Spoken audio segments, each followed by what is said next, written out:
そのお客さんに何をされたかっていうと、押さえつけられて、めっちゃ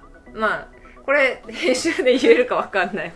自分のトリセツで豊かに生きる京香先生です。いつもありがとうございます。第2弾の恋愛の中で、メンズエステのね働いたことも書いてあったから、メンズエステについてもちょっと、メンズエステの現役のセラピストのめいちゃんと一緒に対談したいと思います。メンズエステをやめようと思ったきっかけは、きっかけはね、最初のお店は実はねすっごいもう本当にひどいお客さんにあって、私の中でメンズエステ業界多分セラピストとしては3年ぐらいなんだけど、その中で唯一もう忘れられないぐらいのひどいお客さんが一人だけいて、その人はどんな感じだった？それはね、触っ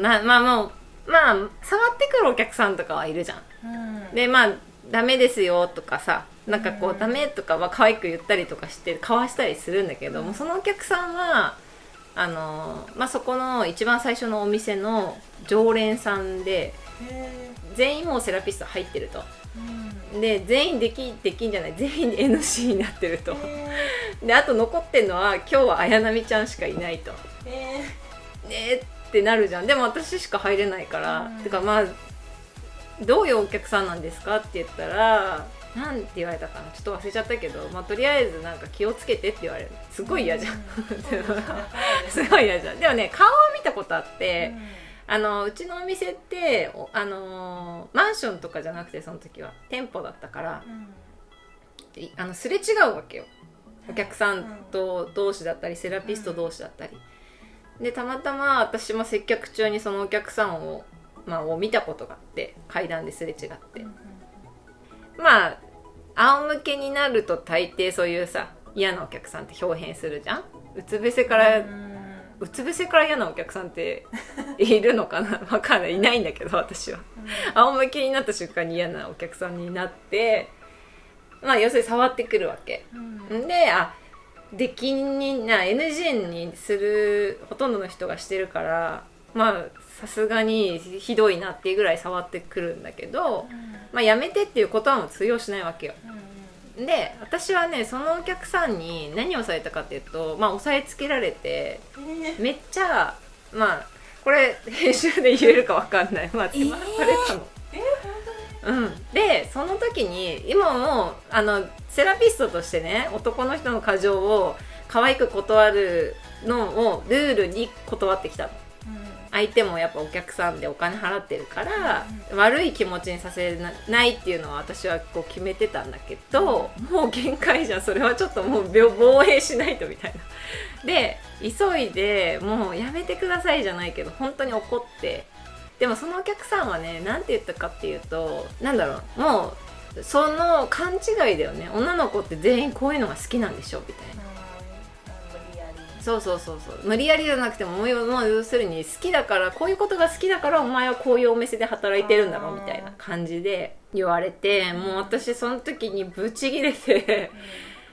多分その時私はね理性とかはなかったね。もうそのお客さんを押しのけて、マットの上っていうか施術台の上でめっちゃなんか起こった記憶があるんだけど、で私はもうドアバーンって開けてドンバーンって閉めてで階段を降りて、あの人出禁にしてくださいっつってもうね、そんですごい勢いで泣いちゃったわけ、そこで。でもそのお店にとってそのお客さんってどういう人かっていうと、毎日来るようなお客さんだから、でそのお客さんが帰り際に何て言って帰ってったかっていうと、俺を誰だと思ってんだっつって怒鳴って帰ってったの、でその時のお店の雰囲気を見て私は何を思ったかっていうと、このお店絶対そのお客さんがすごい最悪なお客さんって分かってるのに、出禁にしなかったっていうイコールって感じだから、お店が容認してるって分かんないじゃんね。もう最初は面接の時点ではNG だよって、で絶対触らせないでねっていう風には言わない。触っちゃダメですよって優しく断ってあげてとか言うけど、でも基本やっぱりお店側からしたらいいお客さんイコールお金を払ってくれる人になっていっちゃったら、女の子たちはしかもその売り上げによってね時給が変わったり、そのバック率が変わるお店もあるから、指名によって、だからやっぱりそういうお客さんに耐えないといけないのかなってなっちゃうじゃん。で私はそのお客さんに対して嫌だったからメンズエステやめたっていうよりは、このお店結局はそうなんだって、実際はそうじゃなかったかもしれないけど、そう感じてしまって、もうそこからやめてしまった。東川先生が思う、セラピストさんがこういいお店の、選び方っていうのはどういうものですかね。今ねそれこそ過剰要求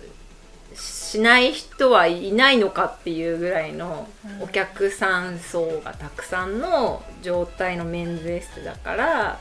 やっぱり新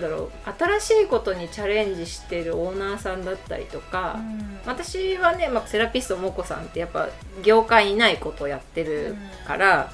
すごくいいことだなって思ってて、あとは新規のお客さんの目に触れるっていうことが必要だと思うね。メンズエッセンにしても、私は前チャットレディやってたからチャット会にしても、やっぱり今のメンズエッセが大好きっていうお客さんに対してだけじゃなくて、興味あるけどちょっと怖いとかそれって何なのっていう人たちが来る何かを作っていった方がいいと思うんだよね。だからもともと私が初めて働いたそのお店もね1年ぐらい経った時にそういうお客さんをやっぱり相手していかなきゃいけなくなったから変わってっちゃったのかもしれないけど仕方なく、で私が辞めて3ヶ月後ぐらいにお店もなくなっちゃったんだけど、だからやっぱり私がもしセラピストになるとしたら、オーナーはすごく、オーナーっていうかそのお店をメインにしてる人をすごくちゃんと見るかな。見るし、あとは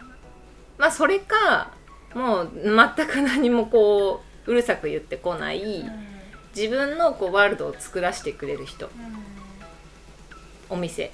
だからメイちゃんでいうとツイキャスやったり、こういう YouTube に出てくれたりとか、そのメイちゃんっていうのって別にそのセラピスト、オズスパのセラピストだけど、オズスパ以外での活躍とかもしてっていいわけじゃん。そうですね。そうだからそういうのとかから新しく自分を見つけたりもするし、新しいお客さんを捕まえたりもするし、そういうのを何の規制もなくさせてくれるお店とかも